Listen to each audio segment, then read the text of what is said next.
When engineers work with Kubernetes, one of the most daunting tasks, arguably, is RBAC, role-based access control.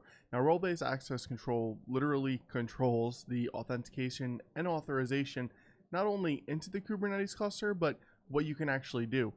If you can view pods, if you can create pods, etc., list permissions, write, read, full-blown admin root access if you don't do it right. In this video, we're going to learn how we can see all of that, as in how we can see what RBAC permissions go where, who has access to what, etc., using the RBAC visualizer from ARMO. So with that, let's go ahead and jump right in. All right, so there are going to be a few things that you have to do. Now, I'm assuming if you're already watching this video, you have an ARMO environment set up already, but if you don't, here are 3 things that you have to run. Now, first, go ahead and run your first Kubescape scan, and you're going to specify your account ID right here.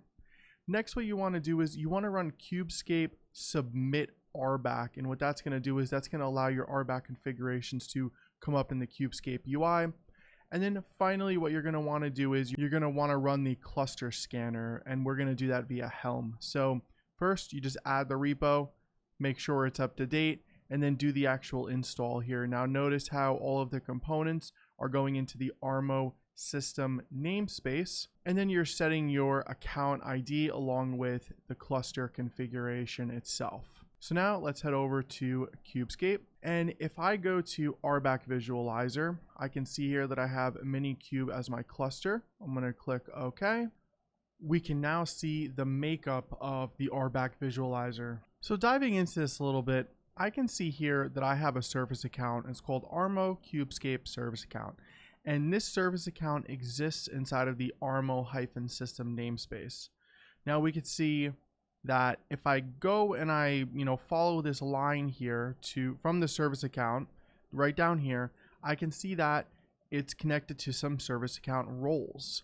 And just to point out here, it's this blue line that I'm following, and we can see that it points to the Kubescape service account roles. Now, what roles does it have? Well, let's go ahead and look at this resource right here, daemon set. So essentially what this is saying is the service account has some service account roles. One of those roles is for the daemon set resource. Now, if I right click that and I click show all roles, we can now see that it has all of these different roles available to create, to delete, to watch, etc. So edit, view, admin, aggregate to view, the daemon set controller. This resource right here, which gets all of the service account roles right here, has access to all of these different things. Now, this is of course a lot of information here. So let's maybe, break down a couple of scenarios. So I'm going to go ahead and I'm going to click clear. And what I'm going to do is I'm going to click the who can button. Now, the who can button essentially gives us a few different options. For example, we can see who can create pods. And then if I click who can perform, we can see, for example, the replica set controller can create pods. Now that's of course pretty obvious because without it, it wouldn't be able to create replicas, right?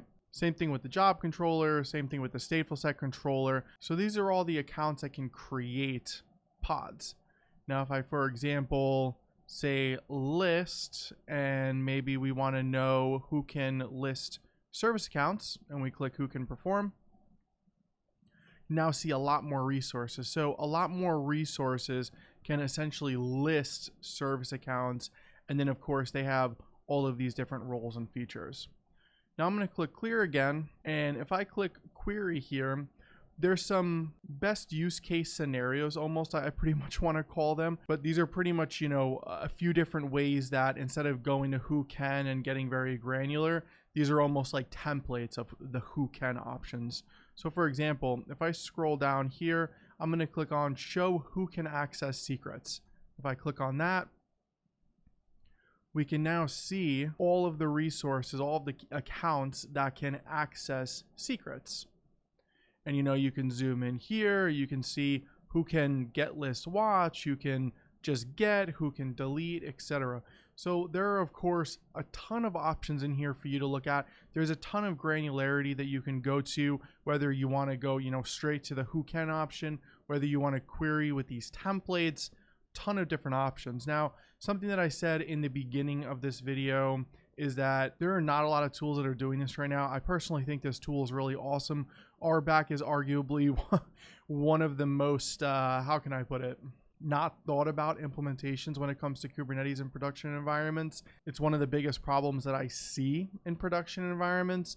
So having a tool like this that actually shows you what's happening in RBAC is a huge game changer. So with that, I'd like to thank you so much for watching. Really appreciate your time, and we'll see you again next time.